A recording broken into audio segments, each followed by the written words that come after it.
Bonjour. Dans la vidéo d'aujourd'hui, nous allons découvrir les événements liés au plus grand vol jamais commis au Japon. Cette opération est l'une des plus intelligentes et les plus importantes de toute l'histoire. Même les événements survenus après le vol et la recherche du voleur sont très passionnants et étranges à un degré élevé. Assurez-vous d'écouter l'histoire jusqu'à la fin.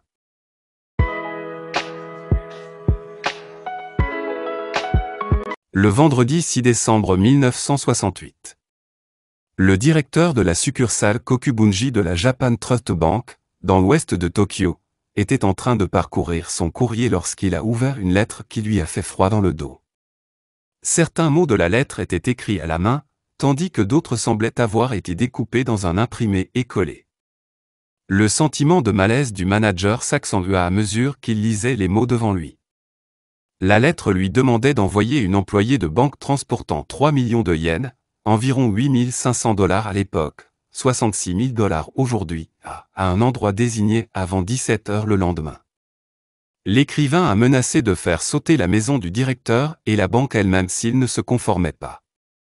Le directeur de la banque concernée a prévenu la police, qui a décidé de tendre une embuscade autour du point de dépôt pour tenter d'arrêter l'extorsionniste en flagrant délit. Ils ont posté une escouade de 50 agents autour de l'endroit désigné, mais personne ne s'est présenté. Les autorités ont donc déclaré la lettre comme un canular et ont annulé leur enquête. Aussi précipité que cela puisse paraître aujourd'hui, le Japon des années 1960 était une nation en proie à des troubles sociaux. Des manifestations violentes étaient presque quotidiennes alors que le pays luttait pour trouver un équilibre entre la prospérité croissante des entreprises et le niveau de vie en baisse des travailleurs. Les banques et autres entreprises étaient souvent la cible de menaces d'extorsion, même si peu de ces menaces ont été mises à exécution. Pourtant, le directeur de la Japan Trust Bank était suffisamment inquiet pour informer tous les employés de la banque de la lettre de menace et les avertir d'être à l'affût de tout élément suspect au cours de la semaine à venir. C'était la saison des bonus au Japon, et les salaires et primes étaient alors payés en espèces. Les banques de tout le pays se préparaient à fournir d'importantes sommes d'argent aux entreprises en échange de bonus. Le mardi 10 décembre 1968 à 9 h 30, une grande berline de luxe noire Nissan Cedric est sortie du garage de la Japan Trust Bank sous une pluie battante, et s'est dirigée vers une usine locale de la Tokyo Shibora Electric Company, aujourd'hui connue sous le nom de Toshiba. Les tensions étaient vives entre les 4 hommes non armés à bord de la voiture de tourisme non blindée, et pour cause. Dans le coffre de leur véhicule non blindé se trouvaient 3 caisses métalliques contenant chacune 100 millions de yens. Pour couronner le tout, ils avaient été pleinement informés des menaces reçues par la banque le vendredi précédent. Il n'y avait aucune escorte et une fois la voiture sortie du garage de la banque, ils se retrouvèrent seuls. Aussi étrange que cela puisse paraître aujourd'hui, il était autrefois courant que les banques japonaises livrent d'importantes expéditions d'espèces dans des véhicules de tourisme banalisés. La logique de l'époque était que les véhicules quelconques étaient moins susceptibles d'être la cible des voleurs. Les 4 employés de la banque ont dû ressentir un certain soulagement lorsque leur trajet s'est finalement engagé sur le dernier tronçon de route solitaire menant à leur destination, qui longeait la prison de Fuchu.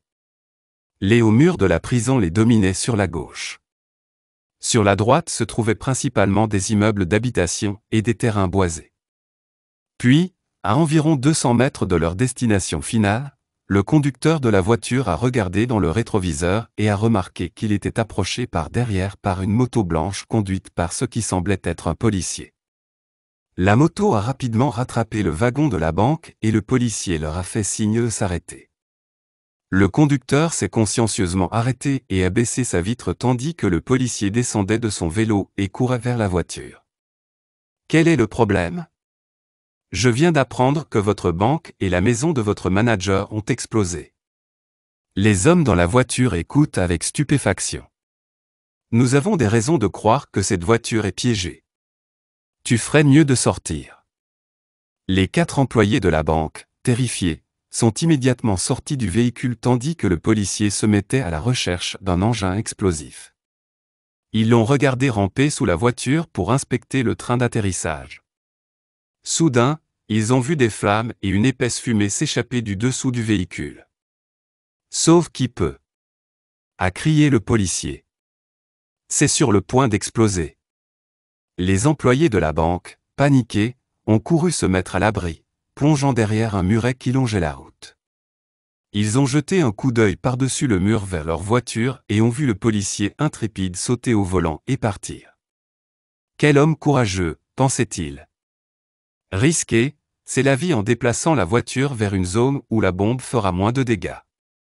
Il se tenait au bord de la route, attendant l'explosion. Une explosion qui n'a jamais eu lieu. Les 4 hommes sont sortis de leur cachette et ont commencé à regarder autour d'eux.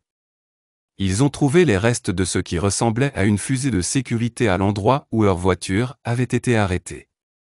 Ils ont examiné de plus près la moto de la police et ont découvert qu'elle était grossièrement peinte et équipée de matériel qui, après une inspection minutieuse, a commencé à sembler loin d'être authentique. Peu à peu, les malheureux employés de banque se sont rendus compte qu'ils avaient été trompés. En l'espace de 3 minutes environ, 300 millions de yens leur ont été volés. Quelques minutes après avoir reçu un rapport concernant le vol, la police métropolitaine de Tokyo est entrée en action. L'état d'urgence a été déclaré dans tout Tokyo. Des points de contrôle ont été installés à chaque intersection de la ville, où les agents inspectaient chaque véhicule qui passait devant eux.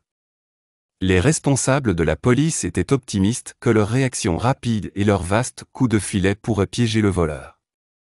Malheureusement, ce n'était pas le cas. Après une journée entière passée à surveiller les points de contrôle, la police a été contrainte d'admettre que le coupable s'était glissé. Ils ont donc décidé de se concentrer sur le traitement de l'énorme quantité de preuves matérielles laissées sur les lieux du vol. La police a découvert que le voleur avait conduit le véhicule de la banque jusqu'à un deuxième endroit, où il avait changé de véhicule. Il s'est ensuite rendu à un troisième endroit, où il a de nouveau changé de véhicule. Dans chaque cas, il a recouvert la voiture qu'il abandonnait avec une bâche en toile, ce qui était une pratique courante à l'époque pour protéger les voitures contre les éléments. Les véhicules étant couverts, il a fallu du temps avant qu'ils soient enfin découverts.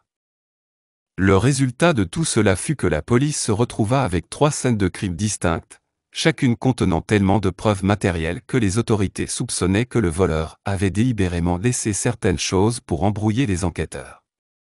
Inébranlable, le département de police métropolitaine de Tokyo se mit au travail pour traiter la montagne de preuves devant eux. C'était un travail lent et chronophage qui n'a jamais produit un seul suspect viable. La police a également interrogé les employés de la banque qui se trouvaient dans la voiture et a diffusé une image composite du coupable basée sur leur description. L'image est apparue sur des panneaux d'affichage dans tout le pays. La police l'a même distribuée de porte à porte, demandant aux résidents s'ils connaissaient quelqu'un qui ressemblait à l'image. Pendant l'enquête, les médias ont maintenu un rythme effréné d'articles demandant pourquoi il n'y avait pas eu d'arrestation. Les autorités redoutaient sans aucun doute aussi les dommages que leur réputation subirait si elles ne parvenaient pas à traduire en justice l'auteur d'un vol aussi médiatisé. La pression pour trouver un suspect était tellement forte qu'elle aurait même pu être responsable du suicide d'un jeune garçon ciblé par la police. L'un des chapitres les plus tristes de l'enquête sur le vol de 300 millions de yens concerne le garçon S, non nommé car il était mineur, qui est devenu un suspect principal peu de temps après le vol. Le garçon S était le fils de 19 ans d'un policier motocycliste de Tokyo, ce qui, selon certains, lui aurait donné des idées sur la façon de se faire passer pour un policier, et le chef d'un gang de jeunes délinquants connu sous le nom de groupe Tachikawa. Malheureusement pour lui, il ressemblait également au visage de l'image composite diffusée par la police. À un moment donné, les autorités ont emmené les 4 passagers de la voiture chez le garçon S, et ils ont tout convenu que le garçon aurait pu être la personne qui les avait volés. Cette nuit-là, garçon S s'est suicidé en ingérant des pilules de cyanure de potassium.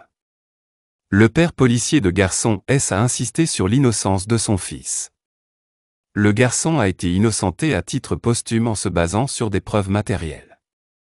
De plus, les employés de la banque ont admis qu'ils n'avaient jamais bien vu le visage du voleur, et leur souvenir de son apparence était douteux au mieux. La police a fini par retirer l'image composite qui avait été la pierre angulaire de leur enquête jusqu'alors. Le vol de 300 millions de yens a secoué les autorités japonaises, les poussant à lancer une enquête de 7 ans qui dépassait l'échelle du vol lui-même. Quelques 780 000 copies de la photographie composite du voleur ont été distribuées dans tout le pays. Un total de 110 000 noms figuraient sur la liste des suspects et 170 000 policiers ont participé à l'enquête. Les agents ont comparé manuellement les nombreuses empreintes digitales relevées sur les lieux avec environ 6 millions d'empreintes qu'ils avaient dans les dossiers officiels. Aucune correspondance n'a jamais été trouvée. C'était et reste encore à ce jour la plus grande enquête de l'histoire japonaise. Le coût total de l'enquête s'est élevé à 900 millions de yens, soit 3 fois le montant volé. La majeure partie de ce coût peut être attribuée au porte-à-porte auprès des résidents individuels.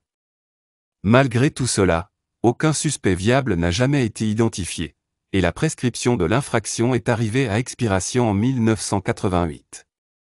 Bien que le vol de 300 millions de yens se soit produit il y a plus de 50 ans, il est toujours bien vivant dans la conscience collective japonaise. Qui l'a fait? Qu'est-il arrivé à l'argent? Le garçon était-il responsable? Et les autres membres de son gang? Le braquage a-t-il été commis par un seul voleur ou par un gang de voleurs? Mais, tout comme avec l'infâme incident de D.B. Cooper, ces questions, et tant d'autres, restent sans réponse. C'est probablement pourquoi tant de livres et d'articles ont été écrits sur l'incident et son enquête.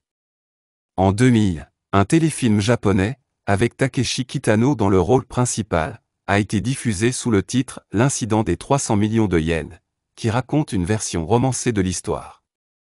Merci pour regarder et n'oubliez pas de vous abonner à la chaîne Badrawix pour nous encourager à continuer à proposer des histoires vraies et passionnantes.